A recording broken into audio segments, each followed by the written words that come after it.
Hey everyone, by the way, this is Archer TV. Yung topic natin is about dun sa yung sa joke. Minsan sa sarili mo akala mo na lahat ng sinasabi mo is nakakatuwa.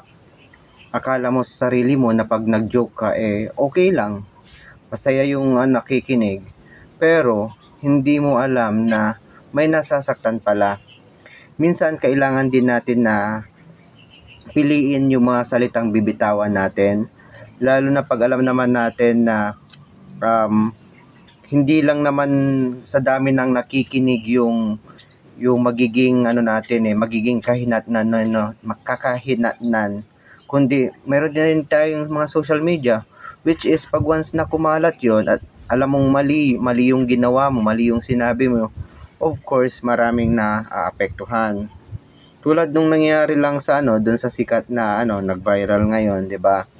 Siyempre hindi rin niya alam na minsan yung joke niya sumobra. Kaso in on his way, akala niya siguro na napasaya niya kasi nakikita niya na masaya yung mga nanonood. Pero in other part naman, may mga nasasaktan kasi siyempre on how they protect that people. So parang yung na yun, kabilang part na yun is nasasaktan sila.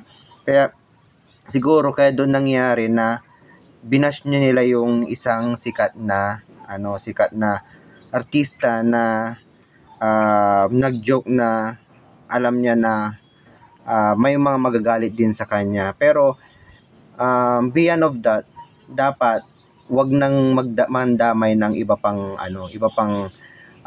tao, which is yung mother niya. Sana kasi hindi naman alam ng mother niya yung na yon nangyari.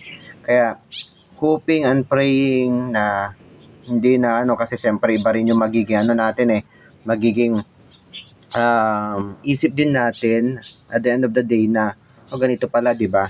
So, yun, minsan isipin din natin o hindi lang isipin natin, dapat lagi nating isipin na hindi lahat ng mga taong nakikinig sa iyo is matutuwa.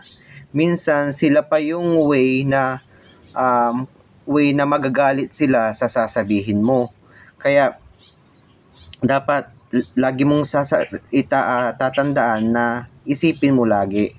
'Yun, kaya guys, sana lahat ng sinasabi ninyo, lahat ng joke ninyo, may pinag-aralan man tayo o wala, dapat lagi nyong tatandaan na iba-iba yung mga tao na nakakasalamuhan natin. Minsan, they can approach doon sa sinasabi natin. Yung iba naman masyadong serious type, which is very mababaw na joke, ginagawa na lang nilang big deal. So, hoping and praying na lahat na magjo-joke, isipin na muna natin kung magiging balance ba yung bibitawan nating salita.